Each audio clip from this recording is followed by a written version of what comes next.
أعوذ بالله من الشيطان الرجيم. بسم الله الرحمن الرحيم. واعتصموا بحبل الله جميعا ولا تفرقوا واذكروا نعمة الله عليكم إذ كنتم أعداء فألف بين قلوبكم فأصبحتم بنعمته إخوانا وكنتم على شفا حفرة من النار فأنقذكم منها كذلك يبين الله لكم آياته لعلكم تهتدون. Sadaqallahul azim. Dan berpegang teguhlah kamu dengan tali Allah, yakni Islam, dan jangan berpecah belah. Ingatlah nikmat Allah atas kamu ketika dahulunya kamu bermusuhan, lantas Allah jinakkan hati kamu dengan Islam, dan jadilah kamu dengan nikmat Allah itu bersaudara. Kamu pernah berada di tepi jurang api neraka, yakni kehancuran, lantas Allah selamatkan kamu. Demikianlah Allah perlihatkan tanda-tanda kebesarannya agar kamu mendapat petunjuk hidayah. Alhamdulillah wassalatu wassalamu ala Rasulillah wa ala alihi wa sahbihi wa mawalah. Yang pertama, syukur pada Allah kita dapat lagi bertemu di rumah Allah yang mulia ini, membesarkan Allah, berada dalam majlis ilmu, taman surga, mencari kekuatan, bekal untuk meneruskan tugas sebagai khalifah Allah di muka bumi, mencari ketenangan dengan zikrullah. Alladzina amanu wa tatma'innu qulubuhum bidzikrillah. Ala bidzikrillah tatma'innul qulub. Sesuai dengan firman Allah Subhanahu wa taala, orang beriman itu tenang hati mereka menyebut nama Allah. Tidakkah dengan menyebut nama Allah akan tenang hati? Punca fikiran kita ini hilang ketenangan, ataupun punca kekalutan, punca serabut itu karena banyak sangat unsur-unsur duniawi dalam minda dan jiwa kita. Rumah, kereta, perniagaan, keluarga, istri, suami, anak, menantu, mertua, semua itu menghilangkan konsentrasi dan menghilangkan ketenangan. Maka bila kita berzikir, masuk kebesaran Allah dalam minda dan jiwa kita, maka unsur-unsur duniawi itu keluar sedikit demi sedikit. Yang kata hapus terus tak adalah, dia keluar. Maka datanglah ketenangan. Tadi masa berzikir, menyebut nama Allah, saya yakin tidak ada di antara kita ini sambil sebut nama Allah masih ingat lagi ayamnya, itiknya, kucingnya, tak ada. Itu dimaksudkan ala bidzikrillahi tatma'innul qulub. Tidakkah dengan menyebut nama Allah akan tenang hati? Dengan memasukkan kebesaran Allah dalam jiwa minda kita, maka tidak punya ruang untuk unsur-unsur dunia. Itu fungsi zikir. Kemudian pengulangan zikir itu dari segi saintifiknya sudah terbukti bahwa ianya boleh menjadi terapi kepada minda. Di antara kaedah perawatan sakit mental itu ialah mengulangkan beberapa frasa yang dia suka, diulang. Sebab itu bila Nabi SAW mengajarkan Fatimah anaknya zikir, subhanallah 33 kali, ya, alhamdulillah 33 kali, Allahu Akbar 33 kali, itu bukan sia-sia. Ya, wa ma yantiqu 'anil hawa in huwa illa wahyu yuha. Ya, Allah sudah masukkan wahyu. Nabi kalau bercakap ya sesuatu itu tidak daripada keinginan dirinya, bukan nafsunya, hawa nafsunya, tidak, tetapi dia adalah wahyu yang diturunkan kepada baginda. Ada orang bertanya, kenapa mesti 33 kali? Biarlah banyak kali. Ya, ya, ada orang mengatakan, kenapa mesti dikira? Ya, ya, saya masih ingat lagi, kita tengah khusyuk ya, di Mekah. Datang seorang tua, dia tarik, bid'ah. Allah, bid'ah. Ya. Dia kata, uzkurullah, dia kata, suruh zikir saja. Dia tak tahu kira-kira. Yalah. Ya, tetapi tentu ada signifikannya. Mengapa 33 kali? Ya. Ya. Nabi tidak bercakap saja-saja. Gitu. Ya. Jadi pengulangan-pengulangan itu ya menjadi terapi minda kita, maka bertambah sehat, insyaallah. Ya. Maka orang Islam itu jarang sakit jiwa, ya, kecuali kalau dia memang jauh dari agama lah, ya. Dan sembahyang yang kita lakukan kan pengulangan-pengulangan, ya, subuh ini, subuh esok kan sama, ulang yang sama, ya, baca yang sama, ya, sampai kepada ya pengulangan ilmu, ya, mengulang-ulang ilmu itu pun zikir, ya. Malulah sebulan ini kuliah Maulud Nabi. Ustaz ini datang bawa Maulud Nabi, ustaz datang bawa Maulud Nabi, ya, kita pula bagi dia free topik, ya. Orang kata, semua sama, ulang benda yang sama, ya. Mencari ilmu itu jihad. Duduk mendengar ilmu itu taqarrub ila Allah, ya, penyucian, tazkiyah, pendekatan diri pada Allah. Mengamalkan ilmu itu, ya, mempertingkat darjat insaniah kita. Mengajarkan ilmu itu sedekah, dan mengulang-ulang ilmu itu zikir. Ya, tak apalah. Ya, kadang-kadang benda yang sama dibawa oleh pengkuliah yang sama, tapi cara pendekatan yang berbeza. Ya, penekanan yang berbeza. Ya, dan kita pun tak tahu mana satu. Ya, dalam banyak-banyak kaedah itu yang menepati, dan mana satu di antara banyak pengkuliah itu yang ya terus masuk dan register ya dalam minda, ya, dalam jiwa kita, ya. Sebab wavelength kita ini berubah-ubah, ya. Saudara mesti ingat, ya, ketika kita kecil-kecil dulu sekolah rendah, banyak guru kita, tak semua kita ingat. Ada guru yang kita ingat betul mukanya, ingat cara berpakaiannya, ingat cara pegang cok, pegang apa tu, kapur barus pula, kapur putih, ya, ingat lagi.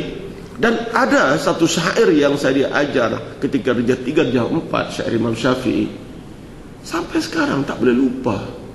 Walaupun tak diulang, bila-bila nak sebut dia terkeluar sendiri, ya.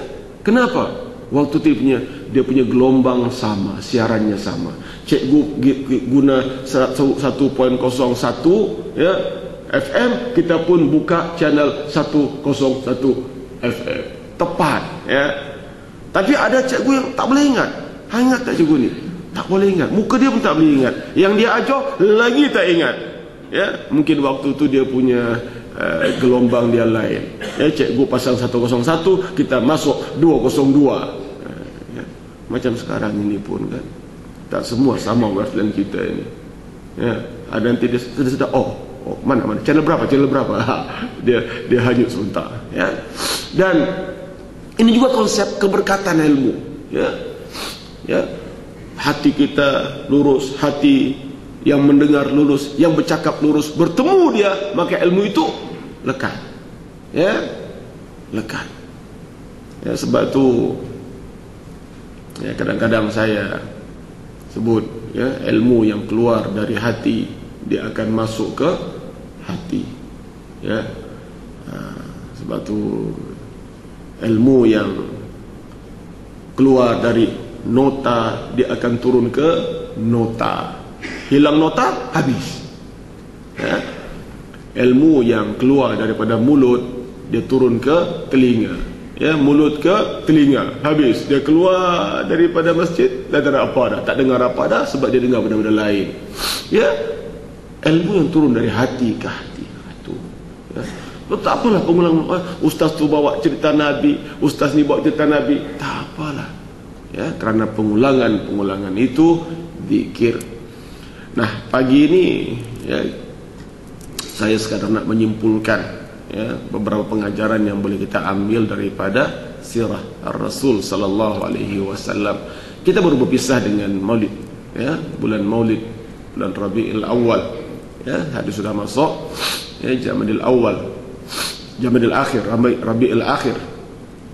Ya, cepat sangat masa berlalu. Ya, sebulan ini ya kita banyak mendengar ya tentang cerita Nabi dari kelahirannya, malah sebelum kelahirannya sampai lahirnya, budaknya sampai perjuangannya. Ya, kita nak conclude saja. Ya, pagi ini 2-3 poin yang saya nak kongsi ya, dengan tuan-tuan. Ya, pertama sekali, risalah yang dibawa oleh Nabi SAW ini ya, adalah punya ikatan yang lebih kuat dari ikatan darah, ikatan kekeluargaan, ikatan perkahwinan. Ya. Ayat yang saya bacakan tadi, "Wazkuru ni'matallahi 'alaikum idz kuntum a'da'an fa'alafa baina qulubikum fa asbahtum bi ni'matihi ikhwana." Ya, ingatlah nikmat Allah atas kamu ketika dulunya kamu bermusuhan, lantas Allah jinakkan kamu dan jadilah kamu dengan nikmat Allah, yakni Islam, bersaudara. Ini merujuk kepada Aus dan Khazraj yang sudah perang ratusan tahun. Ya, ratusan tahun, tetapi dapat dipersaudarakan dengan Islam. Ya. Aus, Khazraj, dua kabilah yang berbeza. Arab, ya Arab, tapi kabilah yang berbeza. Ya, perang ratus tahun.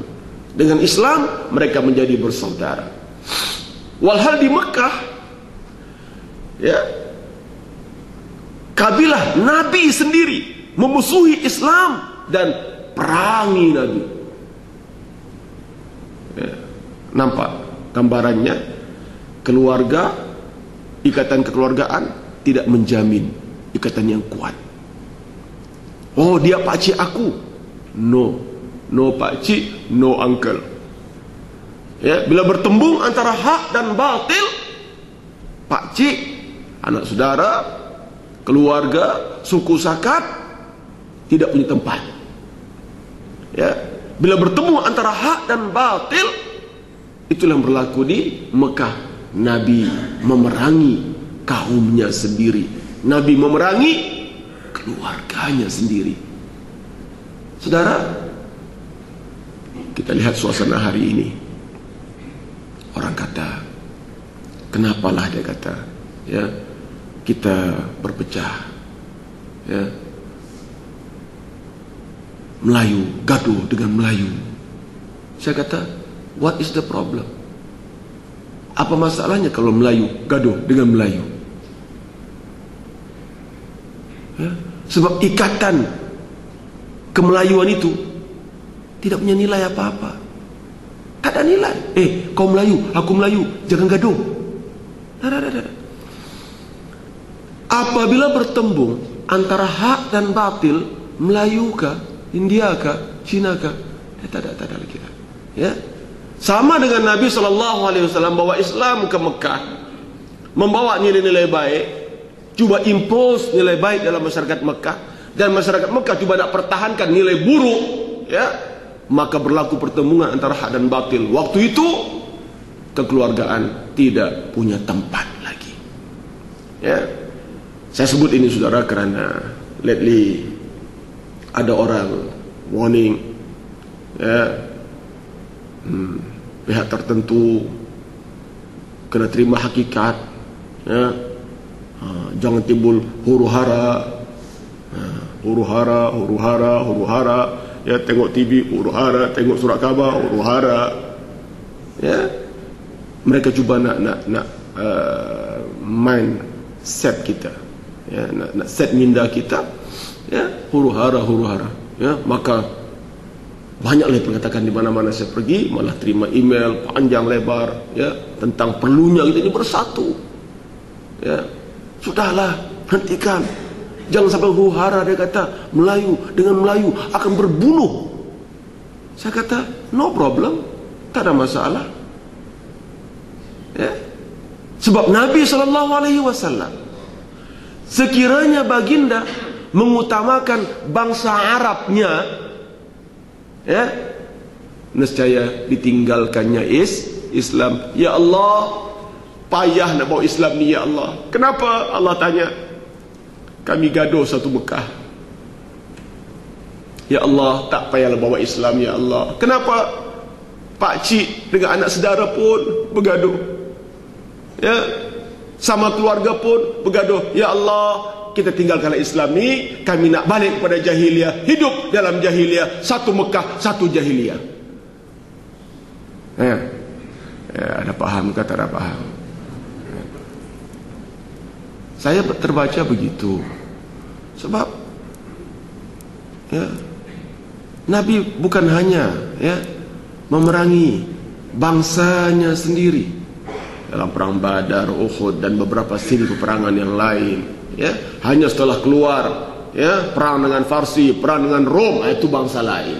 Tapi sekitar semenanjung tanah Arab itu perang dengan Arab, kabilah yang berbeza. Ya, tetapi kerana nilai agama, nilai hak, nilai kebenaran mengatasi nilai suku, kaum, bangsa, maka, ya, berlakulah apa yang berlaku. Oh, Habillah dia kata, ya, kalau puak ni menang, habislah Melayu. Saya kata, baguslah, Melayu nak kita habiskan ni Melayu yang jahat. Kita angkat Melayu yang baik. Sama dengan Nabi perang dengan Arab, yang mati itu Arab yang jahat, yang menang itu Arab yang baik. So dia adalah, ya, pertembungan antara hak dan batil, antara baik dan buruk, antara benar dan salah. Risalah yang dibawa Nabi SAW adalah risalah yang bersifat supreme, maha tinggi, ya, maha hebat, yang mengatasi, ya, segala ikatan kekeluargaan, termasuk ikatan perkawinan, ya, suami istri dan sebagainya. Di peringkat awal, ya, reformasi 98, suami gaduh dengan istri, ya, anak gaduh dengan mak bapak, maka dituduhnya kita, inilah pembawa, ya, masalah, inilah pemecah belah masyarakat. Exactly macam yang berlaku di zaman Nabi SAW. Nabi dituduh pemecah belah masyarakat, memisahkan antara suami dan istri, memecahkan antara anak dan bapa, memecahkan antara Tuhan dan penyembahnya. Ya, Nabi dituduh bawa ajaran sesat. Nabi dituduh gila pangkat, gila harta, ya, gila wanita dan sebagainya. Sejarah berulang, fakta yang sama, jalan cerita yang berbeza. Maka hari ini pun, ya, kalau ada tuduhan-tuduhan, ya, ini kelompok sesat, ini pemecah belah masyarakat, ya, janganlah heran, karena orang pertama dituduh sesat, orang pertama dituduh, ya, bawa ajaran sesat, orang pertama dituduh pecah belah masyarakat adalah Nabi kita Muhammad sallallahu alaihi wasallam. Ya, itu penting, ya, sebab kita boleh faham risalah Nabi, akhlaknya, ya, wa ma khalaqtul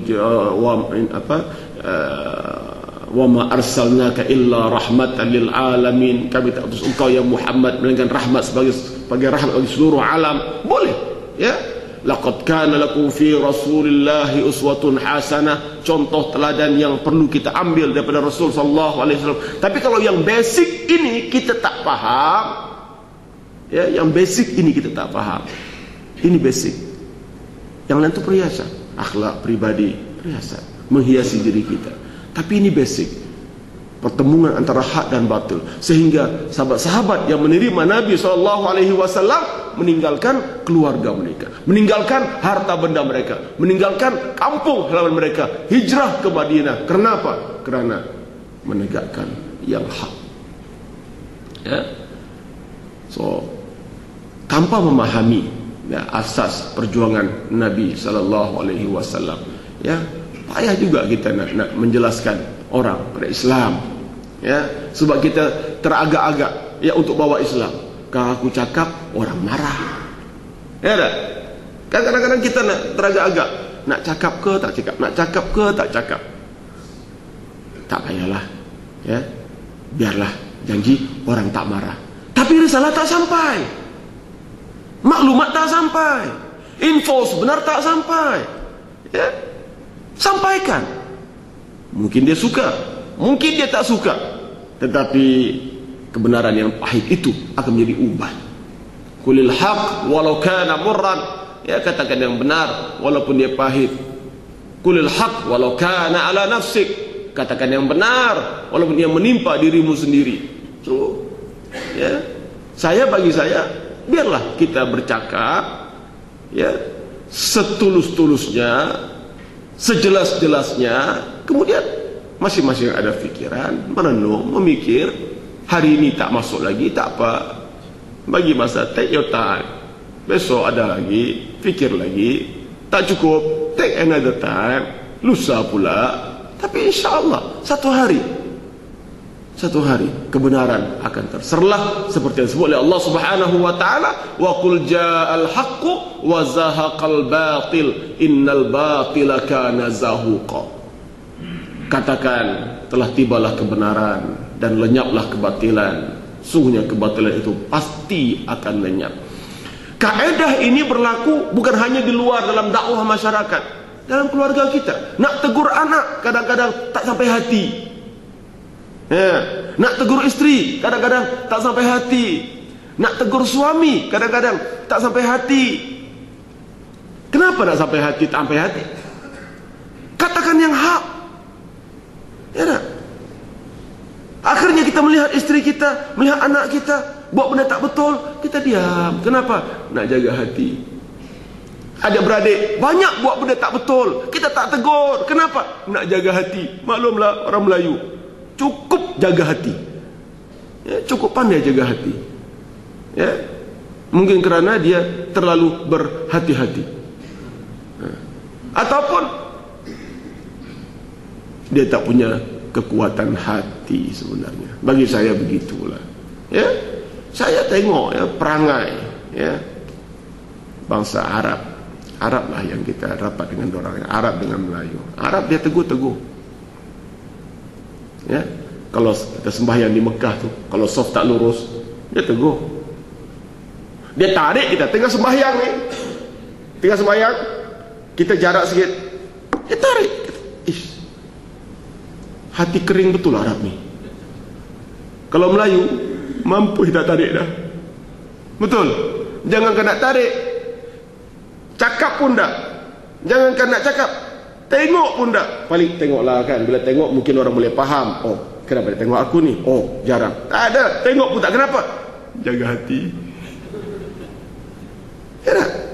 Ya, dia mungkin faktor watak Melayu yang begitu, atau mungkin faktor ilmu lah. Saya, ya, setelah berulang kali ke Masjid As-Sadirin ini, lain, wataknya lain. Melayu juga wataknya lain. Belum kamat dah berdiri rapat-rapat, lain, ya, ilmu juga, ilmu kesadaran. Tapi memang ilmu merubah watak manusia, ya. Ilmu merubah perwatakan manusia. Daripada masyarakat jahiliyah itu akhirnya berubah menjadi masyarakat yang berilmu, masyarakat yang membawa obor tamadun seluruh dunia. Dengan apa? Dengan perubahan watak tadi. Bagaimana seorang hamba abdi Habasyi Bilal bin Rabah, ya, yang ketika menjadi hamba, jangankan nak lawan tuan dia, nak tengok muka tuan pun tak berani. Tapi bila Islam masuk, ya, bila akidah masuk, bila ilmu masuk, maka diubah, ya, Bilal dari seorang hamba yang tunduk, patuh, bulat, taat, setia, ya, membabi buta, kepada seorang yang digolong dalam 10 orang sahabat mubasyirin bil jannah, ya, masuk surga ekspres. Tadinya hamba, ya, tadinya hamba yang nak bercakap pun tak berani, tetapi dengan Islam, dengan ilmu, subhanallah, ya, cuba baca balik, rujuk balik filem The Messenger, The Message, ya, bagaimana dalam tempoh selepas perang Hudaybiyah, ya, maka sahabat-sahabat dihantar untuk mengajar, pergi ke seluruh pelosok semenanjung tanah Arab, mengajar, berdakwah, dan Bilal berperanan. Seorang hamba, ya, boleh keluar menyatakan kebenaran. Kenapa? Jiwanya sudah berubah dari jiwa kecil pada jiwa besar, ya. Melayu tak boleh begitu lagi lah, ya. Ada hikmat kenapa Islam turun dalam masyarakat Arab, sebab jiwa mereka besar. Dapat Islam, bila orang Arab dapat Islam, dia faham bahawa Islam ini bukan untuk aku, Islam ini rahmatan lil alamin, maka dia bekerja keras untuk menyampaikan Islam kepada orang lain, ya. Sa'ad bin Abi Waqqas membawa Islam sampai ke negeri Cina. Dia seorang sahabat, saudara. Sa'ad bin Abi Waqqas seorang sahabat, bermakna dia dalam tempoh hanya beberapa puluh tahun selepas Nabi wafat, Sa'ad sudah sampai ke Cina membawa Islam. Subhanallah. Bayangkan kesusahan, kesulitan waktu itu. Naik apa? Okeylah naik unta. Jalan macam mana? Mana macam mana dia cari jalan? Mana ada Google Map ke apakah? Tak ada GPS ke? Ya, tengok di mana? Cina. Tengok. Tak ada. Tapi kekuatan jiwa, kekuatan hati sampai ke China. Ya, Tariq bin Ziyad menyeberangi lautan untuk membawa Islam ke Spanyol dan bertapak Islam di sana lebih 700 tahun. Oh, kalaulah Quran ini turun di kalangan masyarakat Melayu, jangan seberang lautan, seberang padang pasir, seberang pagar rumah pun tak sampai Islam. Kenapa? Jaga hati. Ya, sungguh. Ya. Hanya orang yang berjiwa besar boleh membawa rahmatan lil alamin. Betul. Kan? Hanya orang yang punya, ya, jiwa besar boleh menyebarkan Islam kepada orang lain. Dia ada benda yang baik, dia ada good product, dan dia nak sell produk itu pada orang lain. Ya, ya, kadang-kadang salesman ni, cuba perhatikan watak mereka, memang hati kering. Tak peduli, kita tak suka, tak suka, dengar juga. Oh, kata, aku tak boleh jadi salesman. Ya, kenapa? Jaga hati.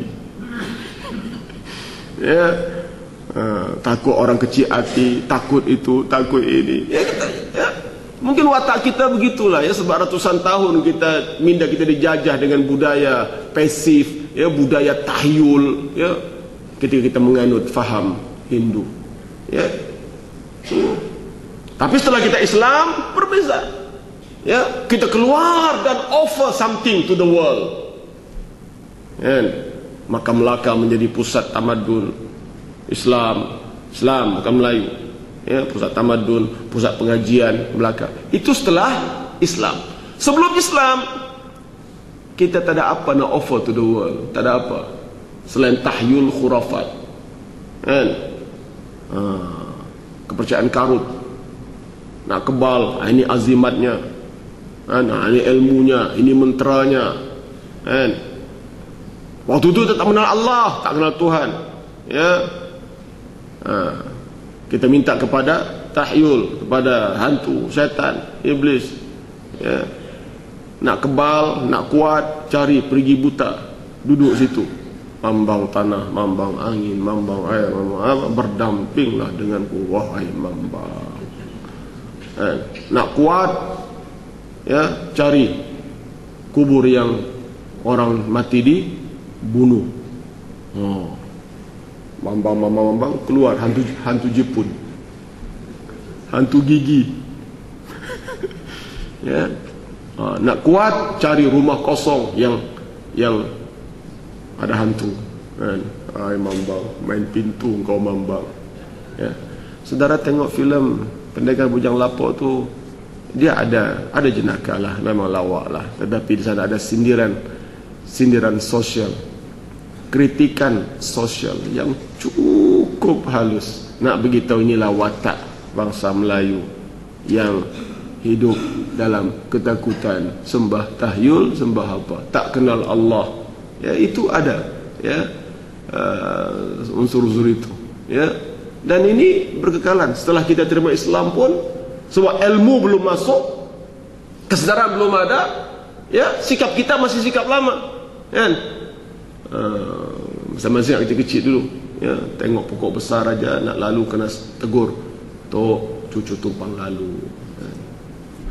Tengok busut besar sikit, tok cucu tumpang lalu, atau engkau lah. Tapi zaman kecil-kecil kita begitu, ya, tengok busut dia tu awak, ya, dan nak turun, nak buka tanah, ya, puja mambang tanah, nak turun laut, puja mambang laut. Ini budaya, ya, jiwa kerdil yang ada waktu itu. Muncullah zaman itu, Melayu belum naik ke angkasa. Kalau tidak, dia puja pula mambang apa? Mambang di awan. Ada mambang di awan, ada. Saudara sekalian, datang Islam, kita punya jiwa yang besar, alhamdulillah. So, risalah yang dibawa oleh Nabi SAW, ya, yang bersifat universal atau alamiah itu mengatasi segala ikatan. Maka balik pada ayat yang saya bacakan, wa'tasimu bihablillahi jami'an wa la tafarraqu. Berpegang teguhlah kamu dengan tali Allah, Islam, jangan berpecah belah. Hari ini orang cuba cadangkan saya beberapa kaedah, Ustaz, marilah kita bersatu. Saya kata memang, kita pun tak nak gaduh-gaduh dah. Pernah dah gaduh dah, 14 tahun dah gaduh. Sudahlah. Tapi apa kaedah nak bersatu ini? Marilah kita bersatu di bawah payung Melayu, keris 7 inci. Saya kata, kalau keris 17 inci pun tak ada maknanya, bro. Tak ada makna, sebab dia tak ada nilai. Tak ada nilai selain nilai perkauman sempit. Nak cari nilai yang universal, apa dia? Islam. Bersatu di bawah Islam. Ya, okey. Walaupun Cina, walaupun India boleh hidup aman kalau kita berpegang dengan satu nilai yang di-endorse oleh Al-Quran. Tak ada masalah. Walaupun kita satu bangsa, walaupun kita satu kaum, malah satu keluarga, tapi bila berpegang dengan nilai-nilai yang berbeza, kita tidak akan bersatu. Sungguh, ya, ini yang saya paham dengan i'tisam bihablillah. Cara kita menilai berbeza. Apa yang saudara kata baik, saya kata tak baik. Apa yang saya kata baik, saudara kata tak baik. So, di sana ada konflik, akan bertembung. Dan konflik yang bertembung antara manusia, berlaku pergaduhan, perbalahan, permusuhan, sampai perpecahan dan peperangan di muka bumi ini karena konflik itu, sistem nilai yang berbeza. Apa yang kelompok ini kata baik, kelompok ini kata tak baik. So, penyelesaiannya pegang kepada satu reference, satu rujukan. Apa dia? Al-Quran lah. Kita ada Al-Quran. Kenapa kita pilihkan Al-Quran? Maka apa yang Al-Quran kata halal, semua wajib kata halal. Apa yang Al-Quran kata haram, semua wajib kata haram. Settle? Settle. Agama kata rasuah haram, haramlah. Jangan tok takwil pula, ini bukan rasuah, ini commission. Jangan pusing-pusing pula. Haram. Ya. Fitnah itu haram. Ada kaedahnya, ada kaedahnya. Kan? Surah An-Nur ayat 4 jelas. Ya. Walladzina yarmunal muhsanati thumma lam ya'tu bi arba'ati syuhada fajliduhum 80 jaldah wa la taqbalu lahum syahadatan abada ulaika humul fasiqun. Jelas. Ini kaedah fitnah yang hari ini orang anggap rendah, anggap enteng, anggap remeh. Mereka yang menuduh zina, bawa 4 saksi, tak ada 4 saksi, sebat mereka. Yang mana disebat? Yang membawa fitnah. Dan jangan terima persaksian mereka selama-lamanya. Mereka itu orang fasik. Kan? Oh, payahlah Ustaz, nak cari 4 saksi memang tak jumpa lah. Kan? So kalau tak ada saksi, jangan bawa. Karena kesan perpecahan itu terlalu hebat. Wal fitnatu asyaddu minal qatli, akbaru minal qatli. Ya, kesan fitnah, dosanya dan kesannya itu lebih dahsyat daripada membunuh. Membunuh sekadar musuh 2 orang, musuh 2 keluarga. Ya, musuh mungkin 2 kabilah zaman dulu. Ya, tetapi fitnah itu yang kita saksikan hari inilah. Dan, oh, orang kata bukan sebab fitnah, dia kata perpecahan yang berlaku hari ini kerana banyak sangat parti-parti mewakili kaum Melayu. Oh, kalau kita boleh hapuskan parti-parti ini, bersatukah Melayu? No. Perpecahan bukan sebab oleh parti. Ya. Saya nampak parti itu hanya wasilah sahaja untuk capai satu matlamat. Tegak kebenaran, tegak keadilan, wasilah sahaja. Tapi nilai, ya, tak ada parti pun kalau bertembung nilai gaduh juga. Ya, anak Adam, Qabil, Habil berperang, bergaduh, berbunuh. Kenapa? Bukan sebab lain parti, tapi kena pertembungan antara hak dan batil, antara nilai nafsu dan nilai Rabbani. Ya, nafsu yang dibisikkan oleh syaitan yang akhirnya menggoda dan merosakkan. Saudara sekalian, ya, yang berlaku hari ini pertembungan 2 nilai. Nilai baik, nilai jahat. Pertembungan antara hak dan batil. Kaedah penyelesaian balik kepada apa ukuran nilai, sistem piawaian ataupun kayu ukur atau sistem nilai apa yang kita guna. Kalau kita guna satu sistem yang sama, Islam, insya-Allah selesai masalah. Ini tak ada. Satu pihak menerapkan nilai Islam, jujur, amanah, hentikan rasuah, hentikan fitnah, hentikan tipu, zalim, hentikan. Satu pihak nak meneruskan nilai-nilai tersebut. Sama macam berlaku zaman Nabi bawa Islam ke Mekah. Ya, Nabi kata hentikan menyembah berhala, sembahlah Tuhan yang satu. Dia boleh bersenda, one God, satu Tuhan.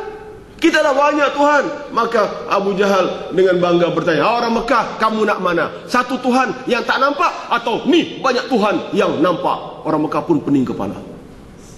Akhirnya sebab materialism masih kuat waktu itu, dia pun memilih yang nampak. Tak apa, pilih 300 Tuhan yang. Tapi satu golongan sudah menolak 300 Tuhan yang nampak dan terima satu Tuhan yang tak nampak. Hari ini pula tawaran, kalau kau menang, kami dapat apa? Kita kata, kita berikan kepimpinan yang amanah, jujur, tak menipu, tak rasuah. Dia pun fikir, ingatkan dah okey dah. Macam tu kami tak ada apa-apa. Kamu nak apa? Yalah. Dia kata puak-puak tu walaupun jahat, tak amanah, boleh gak piti? Apa? Ini cara berfikir material, maddi, ya, yang melihat bendaan. Memang Mekah begitu asalnya. Ya, kamu nak satu Tuhan yang tak nampak atau 300 Tuhan yang nampak? Tapi peringkat pemikiran mereka waktu itu masih lagi mati kebendaan, maka terima. Tapi akhirnya apa jadi? Orang Mekah tolak, seluruh Mekah tolak 300 Tuhan yang nampak dan terima satu Tuhan yang nampak. Kenapa? Tawaran-tawaran yang lain. Apa dia? Akhirat. Apa dia? Surga. Apa dia? Hidup bermarwah. Apa dia? Hidup sebagai insan yang mulia. Laqad karramna bani Adam. Hentikan arak, judi, zina, riba, rasuah, ya, kezaliman, hentikan semua. Dan benda macam ini adalah waktu itu amat asing bagi mereka. Satu amalan yang sudah menjadi budaya ratusan tahun tiba-tiba nak dibuang, ya, diganti dengan satu nilai baru. Anak hormat mak bapak, suami sayang istri, istri taat suami, nilai baru. Sebelum itu tak ada. Kau perempuan, barang dagangan. Istri tak istri, barang dagangan. Kelahiran anak wanita mengaibkan, kubur hidup-hidup. Datang Islam, ubah nilai ini. Inna ja'alnakum min dzakarin wa untha wa ja'alnakum syu'uban wa qabaila lita'arafu inna akramakum indallahi atqakum. Tak kiralah kamu suku-suku, bangsa-bangsa, lelaki, perempuan, sama di mata Allah, di sisi Allah. Yang paling mulia di antara kamu ialah yang paling bertakwa. Saudara, nilai baru, ya. So, yang kita bawa ini nilai baru, nilai baik, ya, dan tugas kita berat, ya. Dan selagi kita tidak punya marja, kekuatan, reference yang cukup teguh, maka payah, ya. So pengajaran yang kita ambil ini daripada sirah Nabi itu cukup banyak lah. Kayak bagi saya, kalau kita tak faham satu konsep ini pun dah cukup dah. Berjiwa besarlah dengan Islam ini. Kita sudah mewarisi Islam. Now tugas kita, sampaikanlah Islam kepada orang lain. Go. Alhamdulillah, ya, saya rasa track kita berada dalam track yang benar, ya. Apabila hari orang bukan Islam sudah mula memahami Islam, ya, mereka sudah terbuka dengan Islam. Kenapa? Sebab kita ada dialog terbuka dan kita bercakap Islam kepada mereka yang selama ini tak pernah, ya. Ramai sahabat saya kata, doktor, dulu saya dengan kumpulan sana puluh-puluh tahun tak faham Islam, ya. Saya ikut kumpulan sini baru 2 tahun sudah faham Islam. Saya kata, macam manalah mereka nak bagi faham Islam pada you? Mereka pun tak faham Islam. Mereka pun serabut, ya, walaupun dia sudah Islam 7 keturunan. Ya, saya jumpa seorang mu'allaf, ya, English di Damansara. Dia profesional, tapi dia buat kerja dakwah. Dia masuk Islam tahun 90. Dan dia sudah berada di Malaysia 7 tahun. Sembang punya sembang. Dia kata apa? Aku tengok, dia kata, orang Melayu ni ada dilema, ada masalah. Apa dia? Ya, orang Melayu ni take for granted dia Islam, so tak perlu belajar Islam. Dalam hati, macam betul dia cakap ni. Ya, kami, dia kata, kami tak Islam. Bila kami nak belajar Islam, kami nak masuk Islam, ya, kami belajar Islam. Kami belajar tuntutan 2 kalimah syahadat. Basic, dia kata, asyhadu an la ilaha illallah, the meaning of syahadatain. Dia sebut. Tapi dia kata, I bet ramai Melayu tak faham makna syahadah, dan jauh sekali mereka tak faham tuntutan 2 kalimah syahadat. Betul? Kita terima 2 kalimah syahadat bulat-bulat, dan kita baca without understanding. Kenapa? Bila suruh belajar, aku dah Islam 7 keturunan. I don't want to know, you 7 keturunan ke? 17 keturunan ke? Aku nak tanya, kau belajar ke dak Islam ni? Itu je. 7 keturunan. Kalau tak belajar Islam, maka yang mu'allaf itu lebih baik sebab dia belajar Islam. Ya, sungguh seorang budak Sabah saya Islamkan, ya, 2 bulan 3 bulan yang lepas. Datang, saya bawa dia ke masjid saya di Kepung, malam Jumaat, ramai jamaah ni. Saya panggil dia ke depan, interview dia. Dari mana? Dari Sabah, bangsa apa, Kedazan, agama sekarang apa, Kristian, kenapa nak Islam, tertarik dengan Islam. Belajar di mana Islam? Tak, baca-baca saja. Baca apa? Baca harakah. Baca harakah, dia kata. Terus minda saya terus, subhanallah, orang bukan Islam baca harakah, cinta Islam.